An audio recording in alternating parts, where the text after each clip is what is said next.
네, 씹는 즐거움을 100세까지 오래오래 치아 튼튼 프로젝트 치아 건강 닥터스. 네, 안녕하십니까, 윤경빈입니다. 안녕하세요, 정지은입니다. 네. 윤경빈 아나운서, 네. 어제 저녁에 네. 혹시 뭐 드셨어요? 어제 저녁에 저는 그냥 집에서 두부랑 김치찌개 먹었는데요. 왜요? 갑자기? 제가 굉장히 맛있는 걸 먹었거든요. 뭐 자랑하는 거예요, 지금? 네, 뭐 드셨어요? 곱이 가득 찬 소곱창을 먹었는데 곱창을 씹으면서 제가 네. 씹는 즐거움을 제대로 느꼈습니다. 그 얘기하시러 갔구나. 네, 맞습니다. 네. 네, 저희 방송에서도 여러분들의 씹는 즐거움을 위한 치아 건강 정보들 또 가득 준비했다면서요. 그러니까요. 저희가 이렇게 씹을 수 있는 즐거움이 무엇인지, 그리고 그걸 통해서 여러분들의 질이 또 올라갈 수 있지 않습니까? 맞습니다. 네, 여러분들의 치아 건강과 관련된 모든 정보를 오늘도 꼼꼼하게 살펴드려보도록 하겠습니다. 네, 저희 방송 여러분과 함께하는 방송입니다. 치아 고민 있다 하시는 분들 주저하지 마시고 저희에게 전화 주시면 되겠습니다. 서울 전화 02-6676-0012번, 0012번으로 전화 주시면 되겠고요. 네. 문자 상담도 받고 있습니다.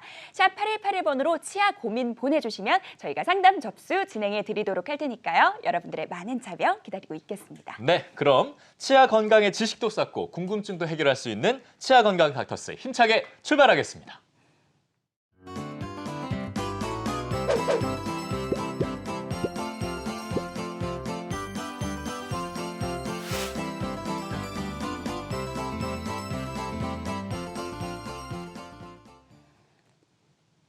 네, 오늘도 저희와 함께 치아 건강 상식들 차곡차곡 쌓아보시죠. 조정민 원장 모시고 이 시간 이야기 나눠보도록 하겠습니다. 원장님 어서 오세요. 네, 안녕하세요. 안녕하세요. 어서 네. 오시죠. 네, 아이고 또 이렇게 2주 만에 뵈니까 더 반갑습니다. 네, 반갑습니다. 네.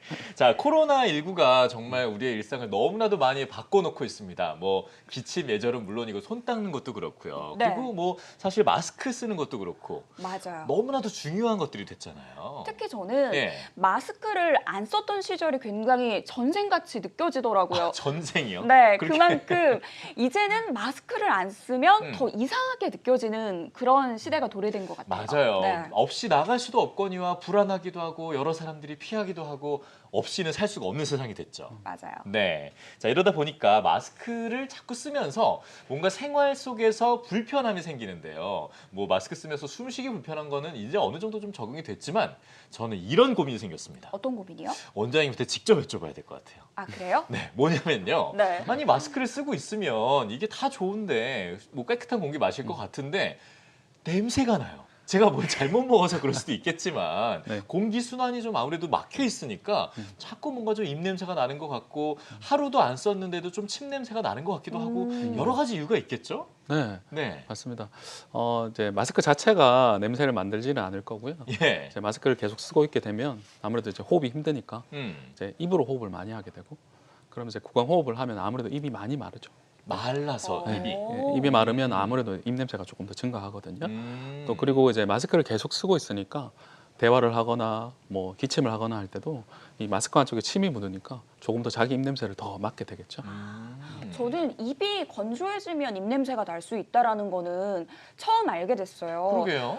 입냄새 원인이 건조한 거 말고도 여러 가지가 있을 것 같은데요, 원장님. 네, 입이 건조하게 되면 이제 자정작용이 떨어지니까 음. 당연히 이제 입냄새가 조금 더 증가하게 되고요. 음. 사실 입냄새 원인은 굉장히 다양합니다. 네. 그래서 구강 내 원인으로는 일단은 첫 번째로 이제 양치 관리가 잘 안 될 때겠죠. 구강 내의 여러 구석구석에 이제 음식 찌꺼기들이 남아 있게 되면 네. 그게 이제 세균들하고 반응해서 입 냄새가 나게 되고요. 네. 또 아까 얘기했던 이제 구강 건조라든지 네. 또 이제 구강 내 질환으로는 이제 굉장히 큰 충치가 계속돼서 있기 때문에 거기서도 이제 냄새가 날 수 있고, 충치에서도. 네, 그리고 풍치염증이 계속 있는 경우에도 이 염증의 냄새가 날 수 있고요. 네. 네. 그리고 이제 고름이 나오는 부위가 있으면 거기서도 이제 좀 부패한 것 같은 그런 냄새가 올라올 수 있죠. 아, 그렇군요. 그러면 아니 뭐 이렇게 다양한 이유 중에도 사실 또 저희가 먹는 것도 좀 연관이 있을 수 있잖아요. 아까 제가 처음에 말씀드렸지만 네. 특히나 우리 한국인들은 또 어떻게 이 마늘이 섞이지 않은 음식을 먹고 살 수 있겠습니까? 없죠, 저는 없죠. 정말 마늘의 미처를 생활 스스로 실천하고 있는 사람인데 이런 거 먹으면 음식 냄새가 더 많이 날 수도 있겠죠, 당연히. 아, 네. 보통 마늘이나 뭐 네. 파, 양파 같은 음식들은 이제 황화합물 때문에 냄새가 많이 난다고 얘기를 하고요. 예. 그리고 향신료가 많이 들어가는 음식도 드시면 뭐 카레 같은 거 그것도 이제 입냄새가 좀 많이 날 수 있어요. 아, 카레도 그렇군요. 예. 네, 그리고 담배를 많이 피시거나 이제 커피를 많이 드시는 분들도 이제 카페인이나 니코틴 때문에 입냄새가 좀 많이 나요. 저는 되려 커피는 입냄새가 날 때 오히려 커피를 마셔요. 마시고 커피 그 마스크를 쓰면 그나마 커피 향으로 좀 커버하는 경향이 있습니다만. 안 좋을 것 같다라도 생각이 들긴 하는데. 아, 그래요? 네. 아, 해보십시오 한번. 네.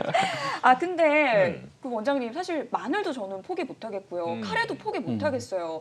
그러니까 그렇게 된다면 또 입냄새 해결 방법을 우리가 알아봐야 될 텐데 어떤 게 있을까요? 네, 일단 첫 번째는 이제 양치 관리죠. 이제 양치를 깨끗하게 해주셔야 되거든요. 이제 입안에 이제 음식이 남아 있지 않도록 예. 이제 양치를 깨끗하게 해야 되는데 이제 환자분에 따라서는 이제 치아 사이나 치아 잇몸 사이 간극이 큰 분들도 있고요. 예. 또 이제 보철이 좀 많은 분들 같은 경우는 보철 틈 사이에도 음식이 자꾸 남으니까 이걸 이제 깨끗하게 양치를 해줘야 되죠. 네네네. 그래서 일단 일반적인 칫솔만 가지고는 좀 힘들 수 있고 부가적으로 이제 치실이나 치간 칫솔 또 워터픽 같은 것들 써서 부가적으로 조금 더 깨끗하게 닦아주시는 게 도움이 되겠죠. 뭐 기왕 말씀하신 김에 혹시 원장님만의 노하우 같은 거 있습니까? 치아 양치 잘하는 방법? 깨끗하게? 제가 생각할 때는 네. 이제 치아하고 잇몸 사이 틈을 좀 잘 닦아야 된다고 생각을 해요. 잇몸과 치아가 붙어 있는 그렇죠. 경계 부분죠. 네, 경계 부분. 네. 그래서 이제 위쪽에 이제 평활한 면들은 이제 대충 적당히 닦아도 잘 닦이고 실제로 이제 말을 하거나 하면서 혀나 볼에 의해서도 잘 닦여 나가거든요. 네네네. 근데 결국 이 잇몸 사이의 틈 같은 경우는 잘 안 닦이게 되고 음. 또 잇몸이 많이 내려간 분들은 이 틈이 더 크니까 잘 안 닦이게 돼서 양치할 때 이 경계 쪽 부분하고 치아 사이의 틈을 잘 닦아주시는 게 예. 굉장히 중요할 것 같아요. 오늘부터 좀 이런 부분도 여러분들 함께 신경 쓰시면서 양치해 보시면 훨씬 더 청결하게 양치하실 수 있을 것 같다는 생각이 듭니다. 한번 실천해 보시고요. 뭐 입냄새로 괴로워하지 않고 싶다면 입냄새의 원인부터 확실하게 알고 확인하시는 게 좋을 것 같습니다. 이렇게 건강에 도는 도움과 상식, 지식 저희가 또 살펴봤고요. 계속해서 치아 건강의 고민과 궁금증을 풀어보는 순서를 계속 이어보도록 하겠습니다. 저희는 잠시 후에 돌아올 텐데요. 10초 후에 돌아오겠습니다. 채널 고정해 주시죠.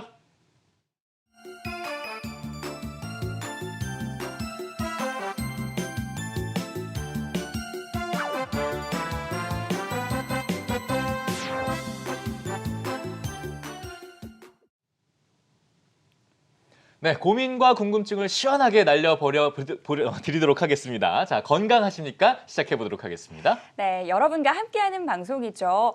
치아 고민이 있는데 하시는 분들 저희에게 연락 주시면 조정민 원장님께서 아주 명쾌한 상담 도와드리고 있습니다. 네. 서울 전화 02-6676-0012번, 6676-0012번 활짝 열고 여러분의 참여 기다리고 있으니까요. 많은 참여 부탁드리겠습니다. 네. 자, 그럼 오늘의 주제 화면으로 만나볼까요?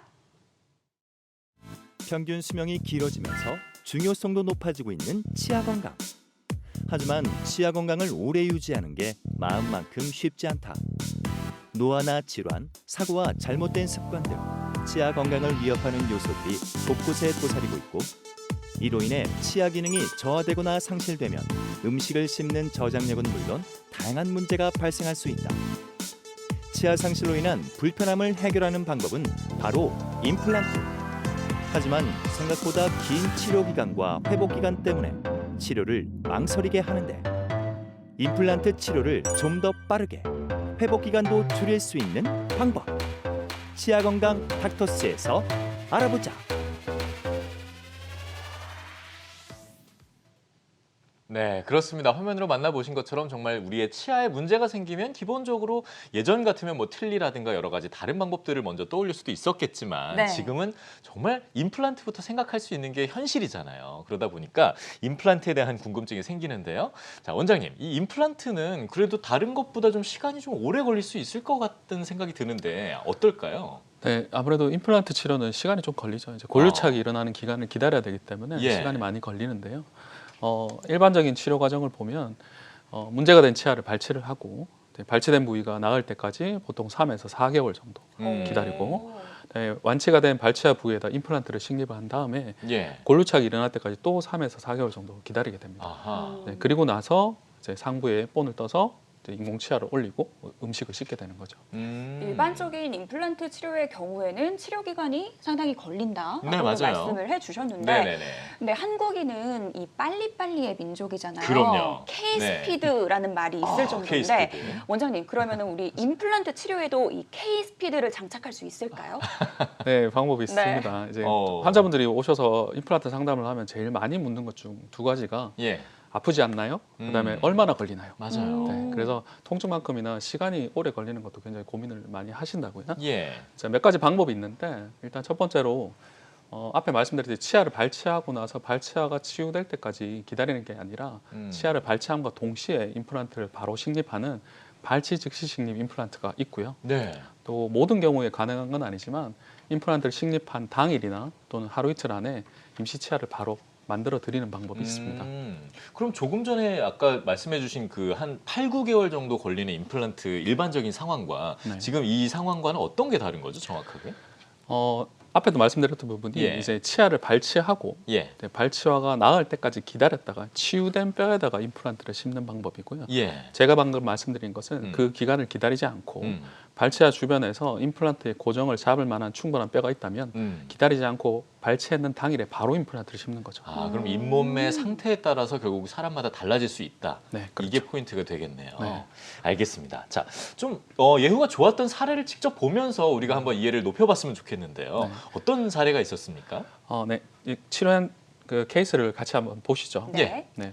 이 환자분 같은 경우는 보시면 아시겠지만 이미 어금니 쪽에는 이 임플란트를 다 시술을 하시는 환자분인데요. 예. 이번엔 아래앞니 쪽에 문제가 생겨서 내원을 하셨습니다. 어. 이 보시면 사진상에 이미 잇몸이 많이 내려가서 뿌리가 많이 드러나 있고 예. 또 사이가 이렇게 벌어져 있죠. 아, 저 잇몸이 약간 희끗희끗한 게 저게 뿌리가 드러난 걸로 봐야 그렇죠. 되는군요. 이제 뿌리가 잇몸이 내려가면서 뿌리가 드러나 버린 거고 예, 예. 이제 약해지니까 움직여서 사이가 벌어져서 심리적으로도 이제 보기가 좋지 않은 그런 상황이 예. 되어 있는 거죠. 음. 그래서 이제 CT를 찍어 보면 좀 더 명확하게 보이는데 네. 아래앞니 같은 경우는 거의 뿌리 끝까지 뼈가 다 녹은 상태죠. 아, 그래서 이제 임플란트 식립 계획을 수립을 하고요. 예.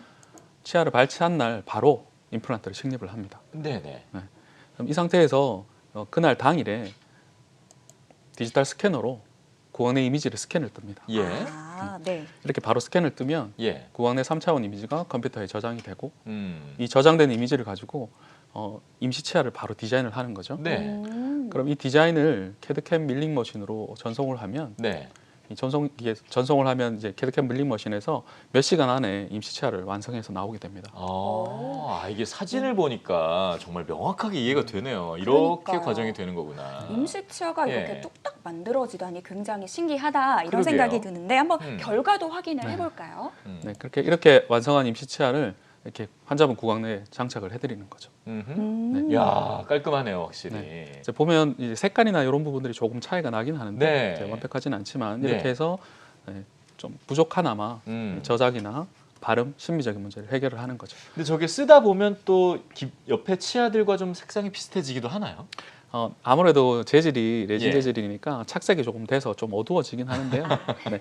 근데 그래도 최종 보철만큼 예. 자연스럽지는 않고 조금 부족하긴 합니다. 네. 네. 그러면 뭐 일단은 뭐 그런 기간들이 좀 필요할 수도 있겠지만 환자들마다 아까 처음에도 말씀 잠깐 드렸는데 좀 네. 다를 수 있다는 점을 우리가 얘기를 해야 될 텐데 어떤 점들을 좀 유의해야 될까요? 일단은 예. 발치 즉시 식립 임플란트는 예. 이제 모든 경우에 가능한 건 아닙니다. 네. 네, 아까 말씀드렸듯이 발치화가 치유되는 걸 기다리는 게 아니고 음. 지금 현재 발치화에 바로 식립을 하기 때문에 지금 현재 발치화 상태를 정확하게 아는 게 굉장히 중요해요. 그래서 지금 현재 발치화 상태에서 사용할 뼈의 양이나 고래질이 충분하면 네. 발치 즉시 식립이 당연히 가능하고요. 네. 만약에 사용할 수 있는 뼈의 양이 적으면 아무래도 좀 치유를 기다렸다가 네. 식립할 수 있는 환경을 만든 후에 임플란트 식립이 들어가야 되겠죠. 근데 원장님 사실 임시 치아라는 게 어디까지나 임시이잖아요. 그래서 많은 분들이 임시 치아의 기능이 어느 정도까지인지 궁금해하실 맞아요. 것 같아요. 네. 식사가 좀 자유롭게 가능한 편인가요? 이제 모든 지금 이제 임시 치아는 방금 말씀드렸듯이 임플란트를 심자마자 바로 올리기 때문에 네. 골류착이 완성된 상태가 아니에요. 네, 그렇기 때문에 실제로 자기 치아만큼 완전히 편안하게 쓰는 것은 조금 조심을 해야 되고요. 이제 부드러운 식사를 조금 조심해서 사용을 해주셔야 됩니다. 지은 씨처럼 이렇게 막 곱창 먹고 이러면 안 돼요. 네, 질긴 음식은 좀 피해 주셔야 돼요. 피해 주셔야 돼요. 당분간은요. 네. 정확하게 이제 자리를 잡는다고 해야 되겠죠. 그렇죠. 맞아요. 네. 그 자리를 잡는 기간, 그러니까 골유착이 일어나는 2달에서 3달 정도 기간만 좀 조심을 해주시면 그 다음에 골유착이 일어난 후에는 자기 치아처럼 사용할 수가 있죠. 그러면 또 궁금해지는 게 당일 임시 치아가 불가능하신 분들도 계실 거 아니에요? 네, 그렇죠. 이런 케이스의 경우 어떤 분들인가요? 일단 임플란트를 식립을 했을 때, 네. 일단 당일 식립을 했을 때요. 식립했는 당일에 임플란트 표면의 절반 이상이 치조골과 건강하게 건전하게 컨택을 하고 있고요. 예. 그리고 초기 고정력이 어느 정도 수치 이상으로 올라가고, 그리고 가능하면 2개 이상의 임플란트를 연결할 수 있는 상황이 되면 네. 저희가 임시치아를 만들어 드릴 수가 있는 거죠. 네네네네. 근데 그러지 않은 경우는 다들 못 하실 수도 있는 거네요. 네, 심었는데 고정력이 너무 약하거나 예. 골질이 약해서 임플란트 초기 고정이 너무 약하면 거기다가 다시 측방력을 가하는 건 좀 위험할 수 있죠. 심기 전에 알 수는 없나요? 그거를 판단을. 네, 심기 전에 판단하기 위해서 예. 3차원 CT가 꼭 필요한 겁니다. 아하. 아. CT를 찍으면 어떻게 알 수 있죠? 3차원 CT를 찍어 보면 예. 이제 식립이나 수술을 하기 전에 그 주변의 뼈의 상태를 알 수가 있으니까요. 우리가 이거 어느 부위에 어떤 식으로 수술해서 임플란트를 심으면 예. 어느 정도 고정력이 나오겠다 확보할 수 있다는 걸 알 수 있겠죠.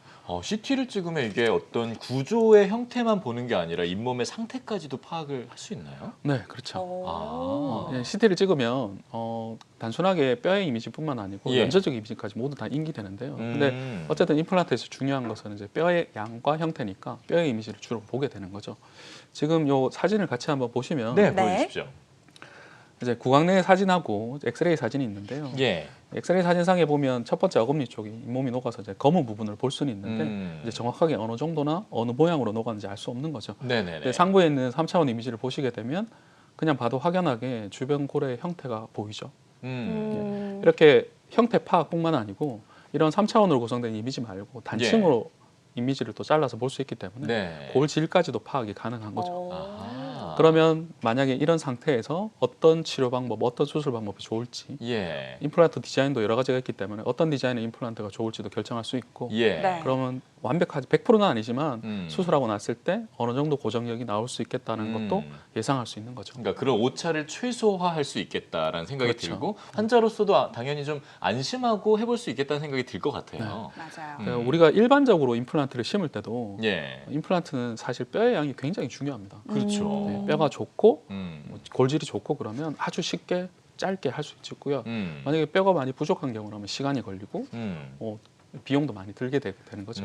그러니까 일반적인 케이스에서도 뼈의 양이 중요한데 네. 발치 즉시 식립 임플란트를 하려면 그만큼 발치와 주변의 뼈의 형태나 양을 미리 하는 게 굉장히 중요한 거죠. 더 좋아야겠죠, 사실. 네. 당일날 바로 하려면요. 네. 그럼 비율은 통상적으로 봤을 때 어느 정도 되나요? 다 발치 즉시를 할 수 있으신 분들은?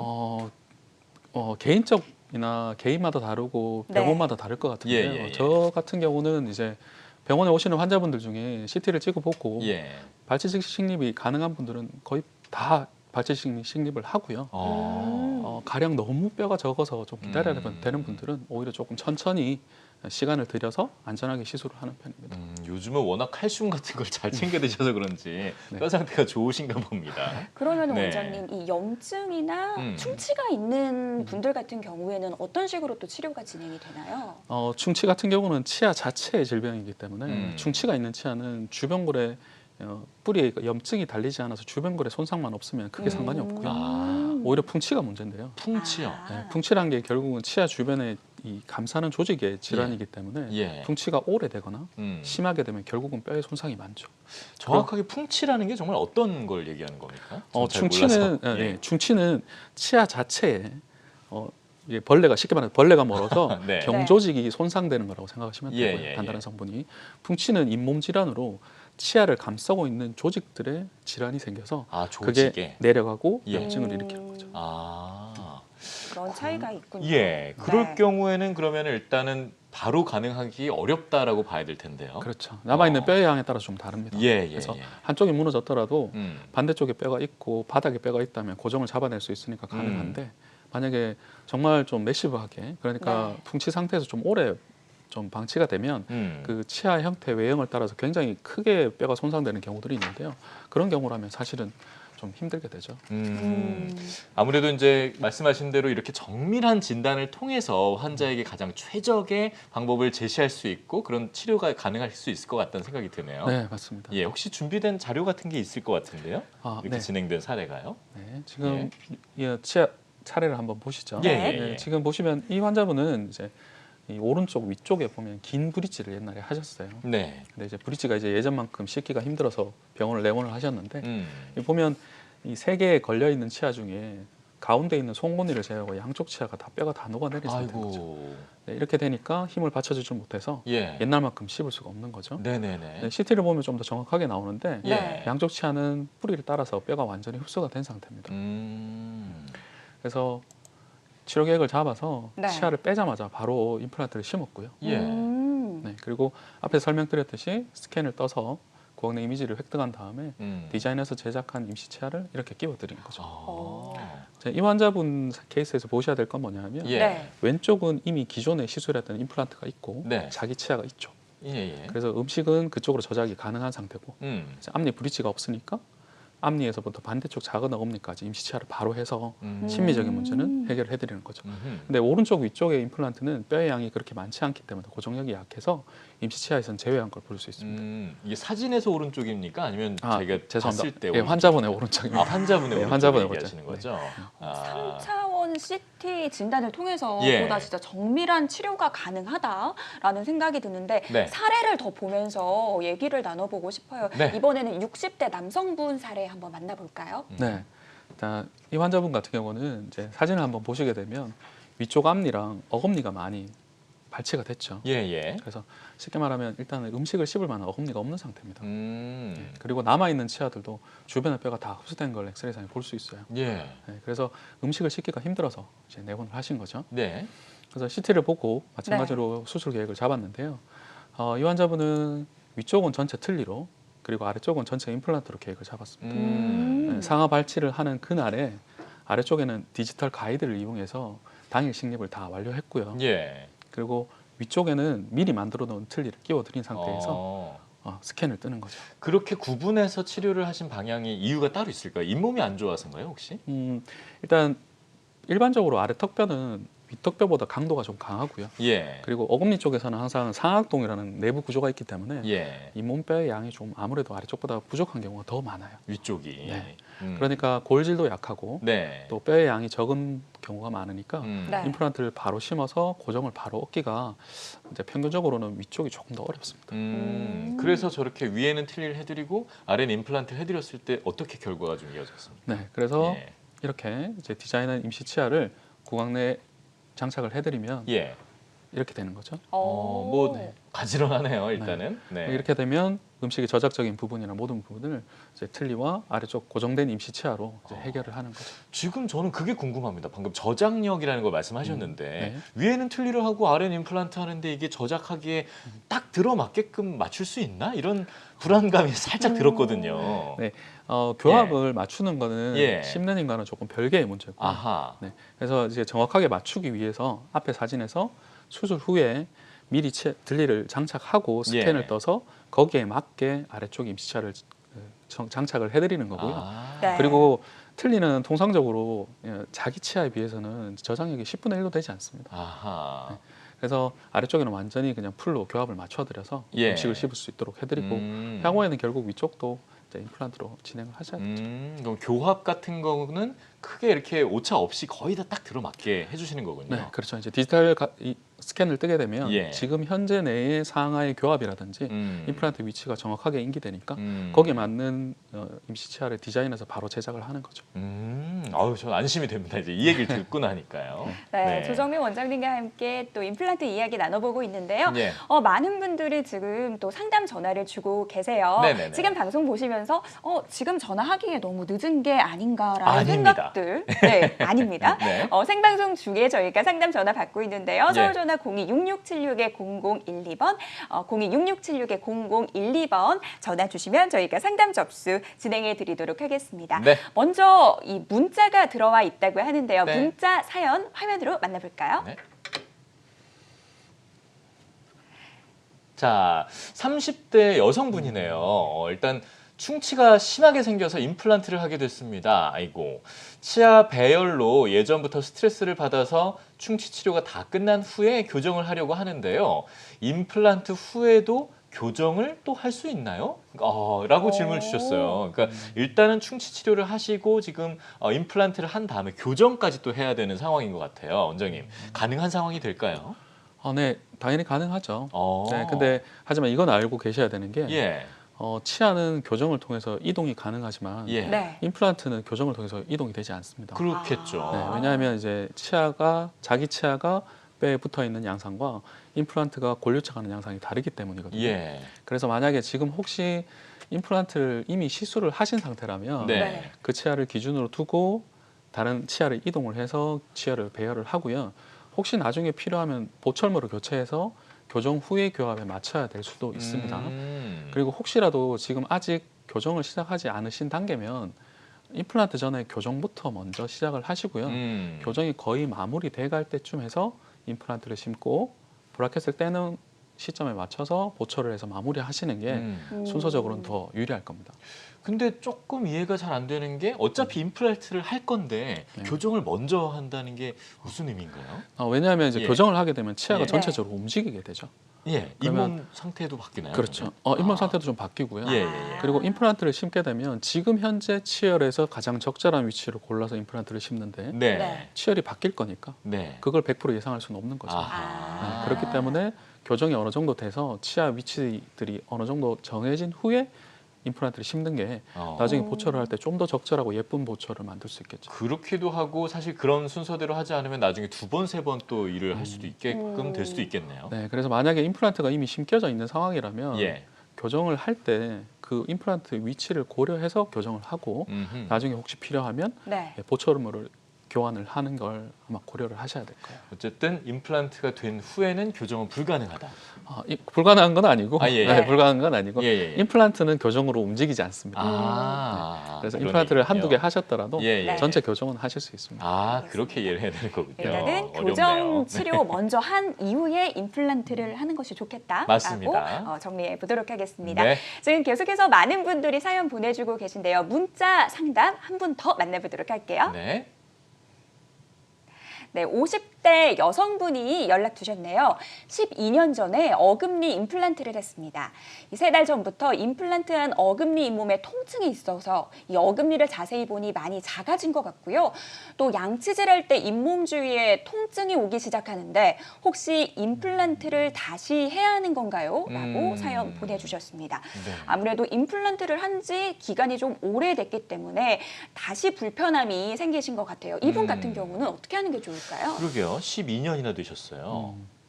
네, 일단은 첫 번째 궁금한 건 이제 12년 하셨으면 네. 임플란트를 하고 나서 계속해서 잇몸 관리를 하셨는지를 음. 좀 궁금하고요. 네네네. 치아가 작아졌다고 표현하셨는데 아마 음. 시간이 많이 지나면서 마모에 의해서 천천히 치아가 마모되면서 사이즈가 작아져 보인 게 아닌가 싶습니다. 아, 네, 마모 시간의 때문에. 흐름인 거죠. 예. 그리고 양치할 때랑 잇몸의 통증으로 말씀하셨고 네. 씹을 때 통증이 아니라면 임플란트 뿌리 주변의 뼈의 상태는 그렇게 나쁘지 않을 수 있습니다. 예, 예. 그러면 이 임플란트 주위염, 쉽게 말하면 임플란트 주변에 풍치가 온 거죠. 예.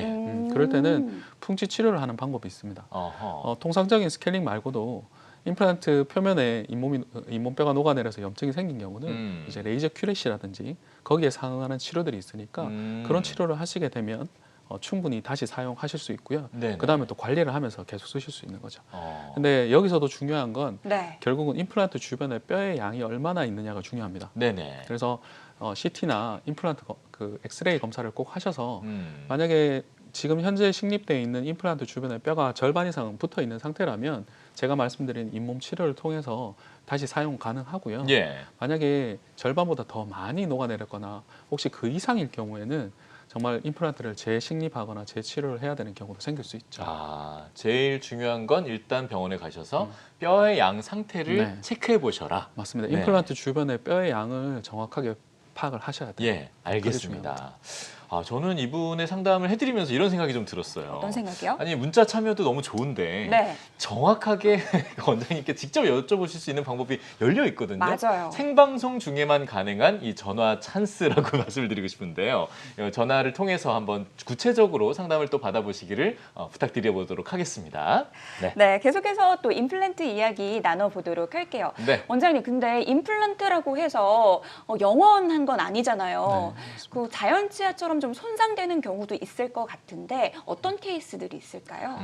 네, 임플란트는 이제 타이타늄 금속으로 만들어져 있고 상부의 보철도 지르코니아로 재질로 되어 있기 때문에 예. 충치는 먹지는 않습니다. 근데 자연치처럼 주변에 염증, 그러니까 풍치는 올 수 있죠.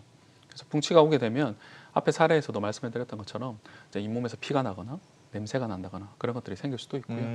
또 하나 이제 임플란트는 여러 가지 구조로 되어 있기 때문에 네. 너무 강한 교합력이 오거나 또는 이갈이나 이악물기가 심한 분들 같은 경우는 이제 마모도 일어나지만 보철이 깨진다거나 또는 중간 구조가 풀려서 흔들린다거나 예. 또는 심한 분들은 임플란트가 찢어지거나 부러지는 경우도 생겨요. 아이고.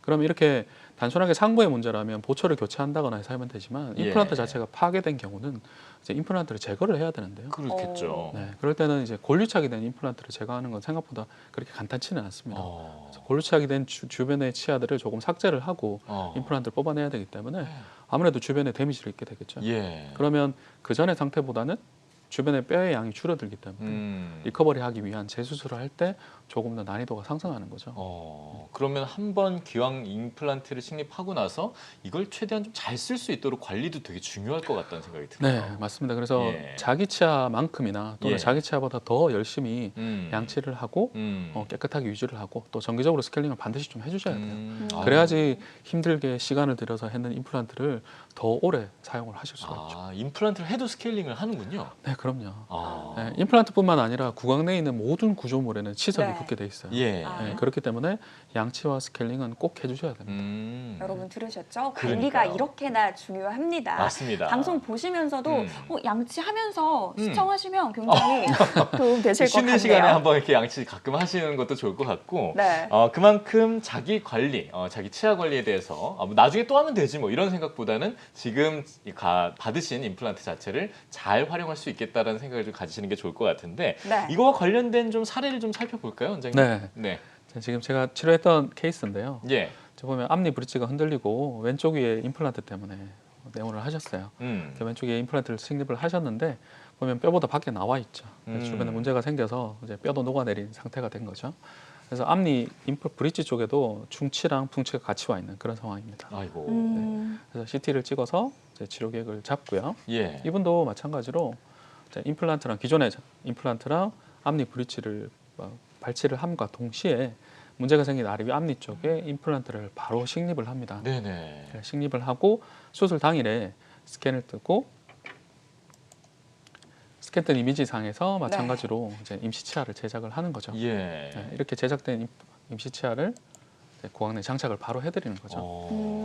이렇게 해서 앞니기 때문에 이제 아무리 마스크를 쓰고 다닌다 하더라도 심미적인 문제가 발생을 하는데 네. 그 부분을 이렇게 해서 커버를 하고 보통 2달에서 3달 정도 예. 골류착이 일어날 때까지 이 상태로 조심해서 사용을 하시고 네. 그 후에는 최종 보철로 교체를 해서 네. 이제 치료를 마무리하게 되는 거죠. 야, 세상에. 지금 저는 아까 치료 전의 사진과 비교를 해보면 이분은 거의 새 삶을 얻으셨겠다는 맞아요. 생각이 들 정도예요. 너무나도 너무 이렇게 안타까운 마음이 들었었던 사진인데 이후에 이분의 만족도는 어떠셨습니까? 기억나실까요? 네, 당연히 이렇게 처음에 또는 수술 당일이나 하루 예. 이틀 안에 이제 앞니를 해드리면 예. 앞니 같은 경우에 특히나 더 그런데 굉장히 네. 좋아하시죠. 음. 아무리 마스크를 우리가 쓰고 있지만 이제 앞니가 없으면 보기도 당연히 싫게 되고 그렇죠. 네. 발음도 세게 되고 하니까 예. 사회생활 하는 분들한테 앞니가 없는 건 굉장히 좀 문제가 있죠. 맞아요. 네. 기본적인 식사라든가 뭐 대화를 위한 발음 같은 것도 치아가 굉장히 중요하잖아요. 네, 그리고 이런 고정된 임시치아 말고도 이제 조그맣게 틀니 같은 걸로 꼈다 뺐다 하는 플리퍼도 있긴 한데 예. 그거랑 이거랑 이제 만족도의 차이가 굉장히 크죠. 물론 모든 분이 같은 사례를 겪으시기에는 어렵고 사람마다 맞아요. 다 상황이 달라질 수 있겠지만요. 이분은 이거 좋은 사례였기 있긴 합니다만 이렇게 또 새 삶을 얻고 삶의 그 즐거움을 아까 말씀하신 씹는 즐거움을 맞아요. 다시 찾을 수 있다는 건 얼마나 또 큰 기쁨이 되겠습니까? 네, 네. 윤경빈 아나운서도 말씀을 해주셨지만 네. 환자마다 치료 예후가 조금 다를 수 있다라는 맞습니다. 점은 꼭 기억해 두셨으면 좋겠습니다. 네. 계속해서 사례 통해서 좀 이야기 나눠보도록 할게요. 네. 원장님 진짜 그 치료 기간이 부담됐던 분들에게 이 치료가 굉장히 많이 도움이 될 것 같아요. 네, 맞습니다. 이게 지금 현재 이미 치아가 발치돼서 없거나 또는 임플란트를 해야 되는데 이걸 뺐을 때 보기 싫거나 또는 음식을 못 씹을 것 같아서 굉장히 걱정하시는 분들이 생각보다 많은데요. 네. 이런 분들에게는 당연히 발치 즉시식립과 당일 임시치아를 해드리는 게 굉장히 큰 도움이 되겠죠. 네. 지금 이 케이스를 또 보시게 되면 네. 이제 남자분인데요. 보시다시피 어금니가 거의 없죠. 그리고 남아있는 어금니들도 서로 교합되는 게 아니라 교차가 돼 있기 때문에 네. 실제로 음식을 씹을 만한 부분이 없는 겁니다. 아. 네, 우리가 이제 씹는 즐거움이라고 얘기를 하는데 이제 예. 어금니가 없어서 음식을 못 씹게 되면 즐거움이 끝나는 게 아니라 이제 전신적인 건강에도 건강에 문제가 영향을 오죠. 주게 되죠. 예. 그래서 이제 음식을 씹을 수 있는 상황을 만들기 위해서 이제 내원을 하신 건데요. 예. CT를 보면 좀 더 정확하게 나오지만 아래 앞니 쪽까지도 이미 잇몸이 많이 무너진 걸 볼 수 있어요. 아, 네네. 예, 우리가 이제 어금니가 있게 되면 이게 예. 수직적인 힘을 뒤에서 받침을 해주기 때문에 앞니가 좀 보호를 받을 수 있죠. 네. 근데 한쪽이라도 어금니가 없게 되면 네. 앞니가 그만큼 힘을 더 많이 받게 되고 음. 그러면 앞니가 똑바로 서 있는 게 아니라 비탈져 서 있기 때문에 네. 앞니가 밖으로 뻗어지거나 사이가 벌어지는 걸 상당히 쉽게 볼 수 있어요. 네. 그리고 이런 과정들이 또 잇몸이 약한 분들은 훨씬 더 가속화돼서 개중에 환자분들 중에 보면 앞니가 굉장히 앞으로 뻗어지면서 옛날하고 다르게 벌어진 걸 볼 수 있는데 네. 그런 분들이 보면 잇몸이 안 좋고 어금니가 없는 분들이 굉장히 많아요. 예. 네. 그래서 이 환자분 같은 경우도 이미 어금니가 상실이 되고 앞니까지 완전히 약해진 케이스죠. 그래서 CT를 보고 수술 계획을 잡아서 이분은 아래 위로 2번에 나눠서 수술을 했습니다. 네. 네, 위쪽 같은 경우는 발치하면서 당일에 바로 디지털 가이드를 이용해서 식립을 바로 진행을 했고요. 마찬가지로 그날 당일에 바로 스캔을 떠서 임시치아를 제작을 합니다. 네. 그리고 수술 하루나 이틀 정도 뒤에 상부에 이렇게 임시치아를 바로 넣어드리는 야. 거죠. 이렇게 되면 이제 심리적인 문제나 저작적인 부분에 있어서 아주 만족할 만큼은 아니지만 네. 네. 이제 충분히 사용할 수 있을 만큼이 되는 거죠. 음. 이분 같은 경우는 위쪽 턱이긴 하지만 충분한 개수의 임플란트를 심어서 그걸 한 번에 다 연결을 해놨기 때문에 네. 서로 지지해주는 역할을 하기 때문에 어느 정도 식사는 충분히 가능한 상태가 되는 거죠. 다행입니다. 네. 그래서 다행이에요. 이렇게 임시치아를 넣어서 당장의 문제를 좀 해결을 해주고요. 예. 그리고 나서 그 다음에 일주일 정도 뒤에 아래쪽도 수술을 하고 음흠. 마찬가지로 또 임시치아를 해넣어서 저작적인 부분하고를 좀 해결을 해드릴 수 있도록 네. 했습니다.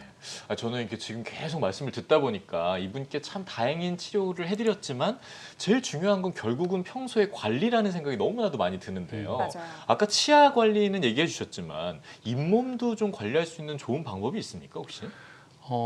뭐 치아 관리나 잇몸 관리나 똑같은 게 결국은 네. 이제 입안에 남아 있는 음식 찌꺼기들을 깨끗하게 제거하는 게 아 중요하거든요. 그래요. 왜냐하면 남아 있는 음식들이 예. 결국은 잇몸에도 염증을 만들고 또 치아를 썩게 하고 그리고 치석이 생기면 그 염증만큼 그 치석이 생긴 만큼 잇몸이 녹아내리기 때문에 결국은 식사 후나 항상 뭔가를 섭취하고 나서 입안에 음식 찌꺼기가 없도록 깨끗하게 양치를 하시는 게 사실은 네. 가장 중요합니다. 음흠. 근데 양치를 하실 때 모든 게 일률적이지는 않고요. 네네네. 자기마다 사람마다 구강 내 상태가 다르니까 상태에 맞춰서 보조적인 기구들도 이용을 하시고 예. 양치하는 습관이나 횟수도 당연히 달라질 수밖에 없죠. 그렇겠죠. 그리고 아무리 완벽하게 양치를 하시는 분들도 음. 결국에는 구강 내에 치석이 생기기 때문에 네. 정기적으로 스케일링을 하셔야 되는데요. 스케일링 같은 경우도 개인적인 차이가 있죠. 잇몸이 나쁘고 뭐 보철이 많거나 하시는 분들과 아주 젊은 나이에 잇몸이 건강한 분들은 치석 생기는 속도가 완전히 다릅니다. 네네. 그래서 일반적인 케이스에서 음. 1년에 한 번 정도 스케일링을 하는 걸로 충분하다면 연세가 있어서 잇몸이 내려가고 또는 이미 풍치가 있어서 치아 사이 공극이 큰 분들 그리고 보철을 많이 해서 아무래도 치아 사이에 음식이 많이 끼는 분들 예. 또는 또 이게 치열이 바르지 않아서 아무리 양치를 하더라도 치아 사이에 음식이 좀 많이 남는 분들 같은 경우는 스케일링을 조금 더 자주 할 필요가 있겠죠. 예. 그래서 6개월에 한 번 정도 하시면 좋고 네. 병원에 오셔서 6개월에 한 번 스케일링을 하시는 분들 중에서도 네. 만약에 6개월에 한 번 하는데도 다음 내원 시에 치석량이 너무 많다면 예. 간혹은 3개월에 한 번도 스케일링을 추천드리는 경우도 있습니다. 어. 그렇다고 물론 계속 3개월에 한 번은 아니고요. 예, 예, 이제 예. 그렇게 지속하면서 양치를 도와드려서 양치 습관을 끌어올릴 수 있도록 하고 조금 또 향상이 되면 다시 또 6개월에 한 번 늘어나게 되는 거죠. 아하. 저 실제로 이번 주에 스케일링을 받고 왔거든요, 제가. 아, 정말요? 근데 잇몸이 아파서 뭐 피맛 같은 게 나서 치과에 갔더니 스케일링부터 먼저 해보자고 했는데 그것만으로도 정말 많이 좋아지더라고요. 맞습니다. 예, 어쨌든 잇몸 관리에도 중요한 건 양치질과 그리고 6개월 정도 만에 한 스케일링 같은 것들을 생각해 볼 수 있는데 아니 근데 왜 우리 보통 예방하려면 뭐 챙겨 먹는 것도 중요할 수 있잖아요. 혹시 잇몸에 좋은 뭐 영양제라든가 음식 그런 것도 있을 수 있습니까? 저는 특별하게 뭐 약을 추천해 드리지는 않는데요. 네네. 네. 잇몸도 결국은 뼈랑 주변 조직이 있기 때문에 예. 뼈에 좋은 것들, 뼈에 좋은 음. 음식들, 그리고 뼈의 이제 회복이나 재생에는 일정한 운동을 하시는 것도 굉장히 도움이 되거든요. 일정한 어. 운동이요. 그래서 이제 저희가 이제 개인적인 경험으로 수술을 해보거나 치료를 해보면 이제 일반적인 환자분들보다 정기적으로 운동을 하시는 운동 선수분들 같은 경우를 보면 네. 예. 뼈의 치유도 굉장히 빠르고요. 어허. 상처 치유도 굉장히 빠릅니다. 네. 네, 그래서 제가 수술을 하고 나서 혹시라도 뼈가 좀 많이 약한 이제 음. 어르신들이나 또는 환자분들을 보게 되면 이제 수술 끝에 한 번씩 말씀을 드리는 게 음. 뼈에 좋은 음식들을 좀 섭취를 하시고 음. 하루에 이제 아주 강도 높은 운동은 아니라도 음. 하루에 1시간 정도 이제 걷기라든지 네. 이제 꾸준한 운동을 하시면 골질에 도움이 될 거라고 말씀을 꼭 드립니다. 야, 이 운동 진짜 중요한 것 같아요. 아니 뭐 요즘 같은 경우 아유 추운데 뭐 나중에 하지 뭐 나중에 하지 뭐 이렇게 미루실 수 있는데 적절한 운동이 치아 건강에도 도움이 된다는 거 오늘 꼭 좀 기억해 보시면 좋겠네요. 맞습니다. 네. 자, 저희가 여러분과 또 함께하는 방송이잖아요. 네. 상담 도와드리고 있습니다. 지금 전화 주고 계신가요? 하단에 번호 나가고 있나요? 네. 전화 주시면 되겠습니다. 서울전화 02-6676-0012번 전화 주시고요. 샵 8181번으로 문자 보내주셔도 저희가 상담 진행해 드리고 있으니까요. 여러분들의 또 많은 참여 기다리고 있겠습니다. 네. 이번에는 문자 상담 또 진행해 드릴게요. 화면으로 만나보시죠. 네, 40대 남성분이 연락을 주셨어요. 앞니와 어금니 하나씩 임플란트 2차 수술을 했습니다. 단추를 달아주는 작업이라고 하시더군요. 네. 그런데 이 어금니의 한 임플란트에는 단추가 잇몸 밖으로 나왔는데 앞니에는 1차 수술과 같이 잇몸 속에 파묻혀서 단추가 보이지 않습니다. 이게 맞는 건가요? 수술한 지는 8일 되었습니다. 라고 사연 보내주셨습니다. 단추를 달아주는 작업이라는 게 정확히 어떤 작업을 그러게요. 말하는 걸까요? 무슨 말입니까? 네. 네, 일단은 환자분이 걱정하시는 부분은 예. 네, 걱정을 안 하셔도 될 것 같습니다. 아, 이제 왜요? 맞는 치료 과정인데요. 임플란트를 수술하는 방법이 여러 가지가 있습니다. 네네. 그거는 이제 지금 수술할 부위의 뼈의 형태나 양, 질에 따라서 많이 달라지는데요. 네. 만약에 임플란트를 심고 고정도 좋고 뼈의 질도 좋으면 쉽게 말하는 그 지금 말씀하셨던 그 단추를 미리 달아 놓습니다. 네. 그리고 잇몸이 치유가 되면 본을 뜰 때가 됐을 때 다시 한번 이 노출시키는 수술을 하지 않아도 되는 거죠. 이제 그게 2차 수술이거든요. 네. 방금 얘기했던. 그래서 만약에 고정이 좋고 뭐 골질도 괜찮으면 1차 수술을 할 때 단추까지 달아서 잇몸을 치유시키기 때문에 2차 수술을 하지 않아도 되는데요. 만약에 수술을 했는데 골질이 약하거나 또는 뼈를 굉장히 많이 만들어서 좀 안정적인 결과가 필요하거나 그럴 때는 이제 단추를 달지 않고 완전히 잇몸에 묻어 놓는 거죠. 그리고 그 상태에서 3개월 정도나 좀 길게 기다릴 때는 뭐 4, 5개월도 기다리게 되는데 예. 충분히 기다려서 골유착이 되고 이식에 있는 뼈가 강도가 어느 정도 나오게 되면 예. 그때 잇몸을 다시 열어서 보철을 하기 위한 단추를 연결을 하는 거죠. 네네네. 자, 여기서 생각하셔야 될 건 임플란트는 뼈 속에 있습니다. 그리고 치아는 잇몸 밖으로 나와 있죠. 그렇죠. 네. 네, 그러면 결국은 이 잇몸을 통과하는 구조가 필요한 거죠. 예. 그러니까 이 구조를 나오기 위한 구멍을 만들고 예. 네. 연결을 하는 게 2차 수술이고 그걸 단추라고 표현하신 거예요. 저는 그렇군요. 갑자기 이 잇몸과 치아 사이에 그 단추 어떻게 다나 막 이런 생각을 했는데 결국은 잇몸 상태가 여의치 않을 경우 튼튼하게 하기 위해서 그렇죠. 예, 2차 수술하는 과정에 있을 수 네. 있는 거군요. 네, 앞에도 설명드렸듯이 저희가 예. 즉시 식립이나 임시 치아를 바로 만들어 드릴 수 있는 것도 음. 임플란트 고정이 좋을 때 가능한 거거든요. 네. 근데 만약에 고정이 좋지 않은 상태에서 이 밖으로 노출되어 있는 상태에서 힘을 너무 많이 받게 되면 임플란트 골유착이 제대로 되지 않아서 전체적인 임플란트 치료 자체가 실패할 가능성이 생기는 거죠. 네네. 그래서 수술 후에 상태를 파악을 했을 때 골질이 좋고 고정이 좋으면 한 번에, 그렇지 않을 때는 완전히 묻어서 다음번에 수술을 한 번 더 해서 보철 진행을 하시는 거죠. 알겠습니다. 같은 입 아니라도 어떤 치아마다 또 달라질 수 있다는 점을 우리가 좀 기억하시고 뭐 말씀해주신 대로 걱정 안 하셔도 네. 된다고 하니까요. 좀 편하게 의사 선생님 말씀 믿고 건강하게 치아 관리 잘하고 계시면 될 것 같습니다. 네, 속 시원하게 또 문자로 상담 진행해 드렸고요. 네. 이번에는 보다 면밀한 상담을 위해서 저희가 전화 한번 또 아, 전화 와 받아볼까요? 있군요. 네, 전화 받겠습니다. 자, 여보세요. 네, 여보세요. 아, 예, 안녕하세요. 아, 예, 안녕하십니까. 예, 전화 주셔서 감사합니다. 혹시 저희 연세부터 한번 좀 여쭤봐도 될까요? 52세입니다. 52세시고요.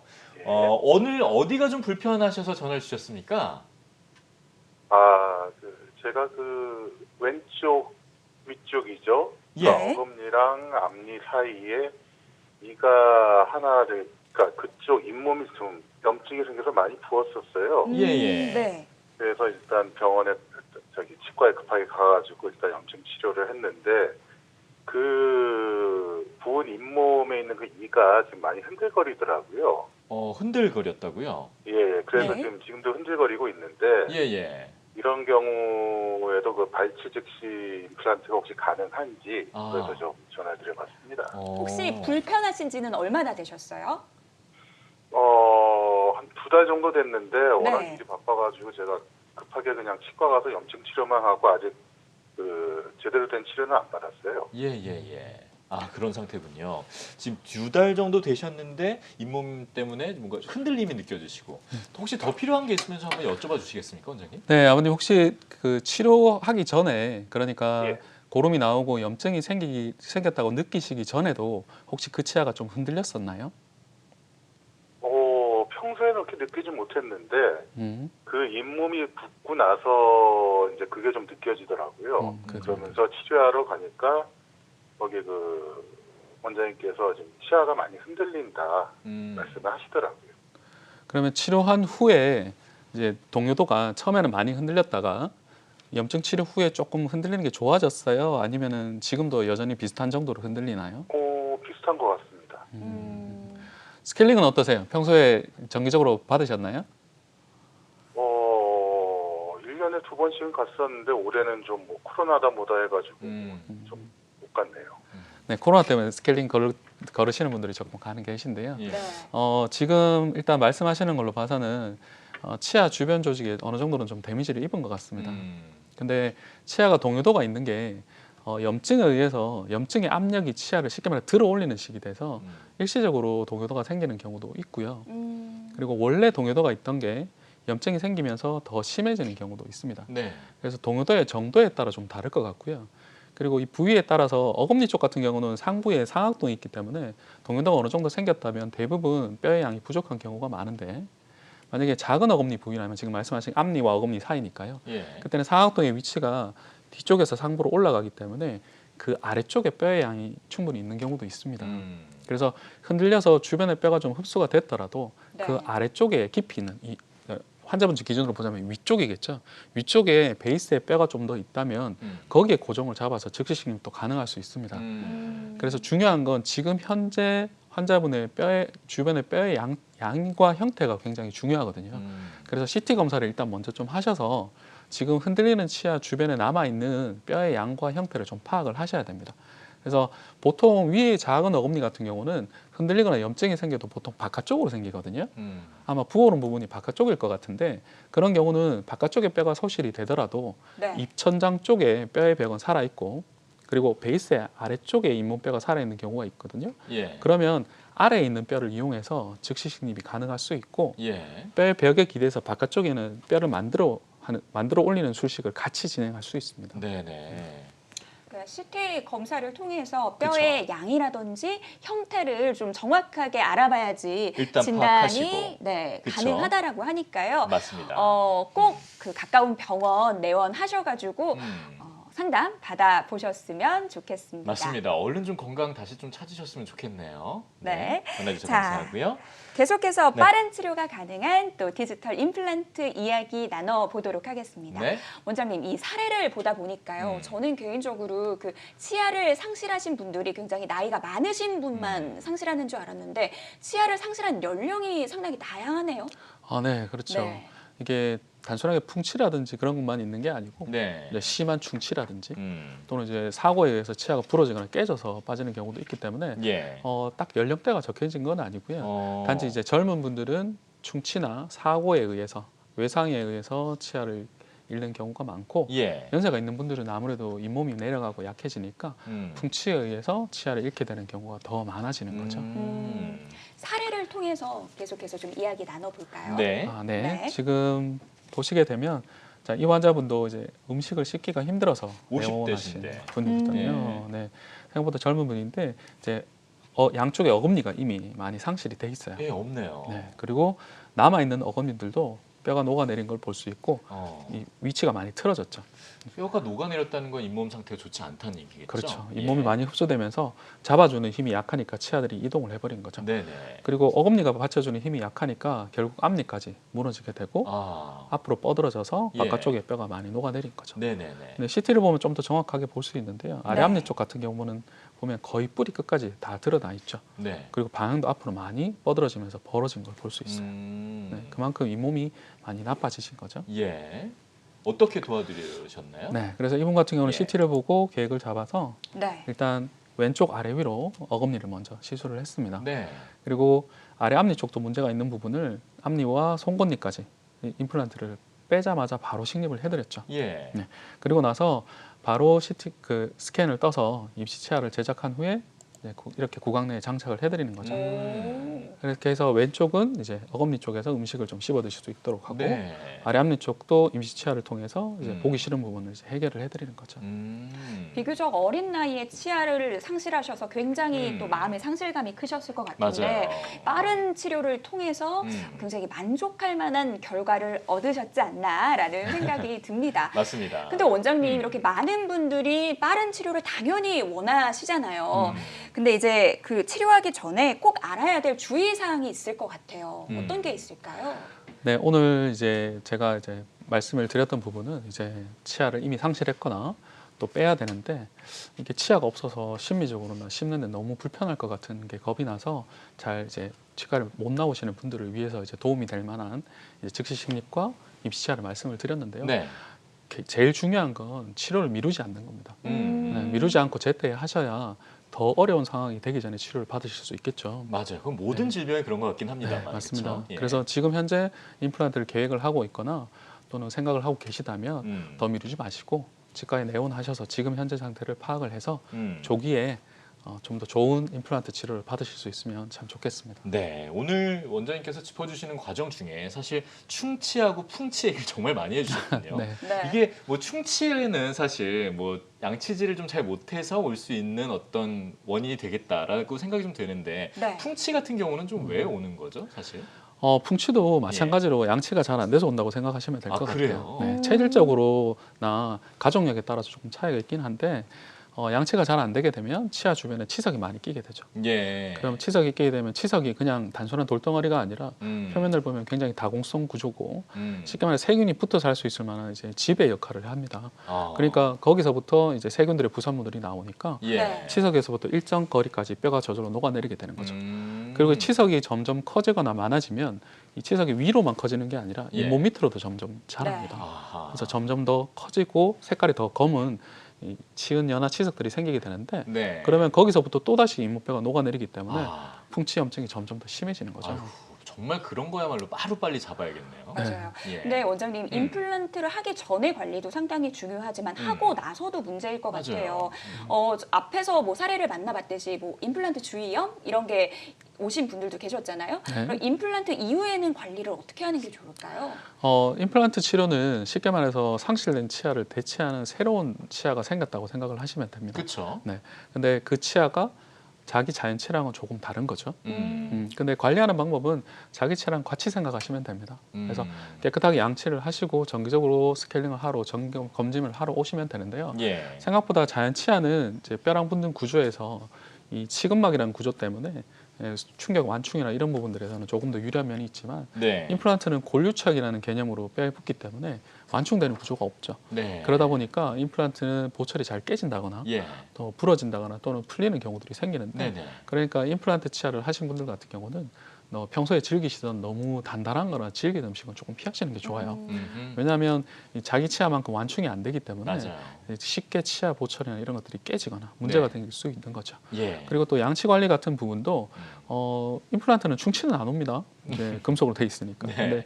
근데 구강 내에 있는 모든 구조물들은 치석이 붙기 때문에 네. 치석을 관리를 해줘야 되기 때문에 음. 양치와 정기적인 스케일링을 꼭 좀 해주셔야 되죠. 그래도 임플란트 했다고 충치 안 오니까 양치 좀 대충 하시면 안 되겠죠? 절대 안 됩니다. 예. 네. 그 치료를 받으러 가기 전에 네. 평소에 자기가 좀 준비하고 가야 할 그런 주의사항 같은 것도 있을까요? 치료 전에 주의사항은 네. 특별할 건 없을 것 같고요. 예, 네. 예, 예. 아까도 말씀드렸지만 구강 내에 문제가 생겼을 때 조기에 미루지 마시고 병원에 내원을 하시는 게 굉장히 네. 중요합니다. 아까 이제 아나운서분이 이제 잇몸에서 피가 나서 스케일링을 하러 가셨다고 네. 했는데 사실은 잇몸에서 피가 나기 전에 스케일링을 미리 하시는 게 좋아요. 아. 이제 잇몸에서 피가 난다는 얘기는 거기 치석이 쌓였거나 뭔가 염증이 생겼다는 얘기죠. 예. 보통 단순한 잇몸 염증은 스케일링만 가지고도 충분히 해결이 되거든요. 근데 결국은 염증이 생겼단 말은 치석이 생겼다는 거고 네. 어느 정도 이상의 치석이 생겨서 컨디션에 따라서 잇몸에 염증이 생겼다 가라앉았다 하는 거기 때문에 사실은 잇몸에서 피가 나거나 냄새가 많이 난다거나 하는 것들이 생기기 전에 네. 정기적으로 스케일링을 미리 좀 해주시면 음. 그런 불편들을 좀 겪는 게 덜하겠죠. 알겠습니다. 첫째도 관리, 둘째도 관리인 것 같습니다. 맞습니다. 치료 전에 예방이 중요하다라는 말씀 계속해서 주고 계시니까요. 네. 꼭 기억해 두셨으면 좋겠고요. 네. 또 모든 치료법에는 부작용이 따를 수 있고요. 개인마다 치료 효과가 다를 수 있다라는 점. 그리고 전문의와의 상담을 통해서 적절한 치료를 받는 것이 가장 좋다라는 점 꼭 기억해 두셨으면 좋겠습니다. 네. 조정민 원장과는 여기서 인사 나누겠습니다. 오늘 도움 말씀 감사합니다. 네, 고맙습니다. 감사합니다. 네, 오늘은 저희가 발치 즉시 임플란트에 대해서 좀 살펴봤는데요. 무엇보다 더 중요한 건 관리라는 점 다시 한번 좀 강조드리면서 오늘 저희가 마련한 소식은 여기서 모두 마치도록 하겠습니다. 저희는 다음 이 시간에 더 유익한 소식으로 다시 찾아뵙겠습니다. 고맙습니다.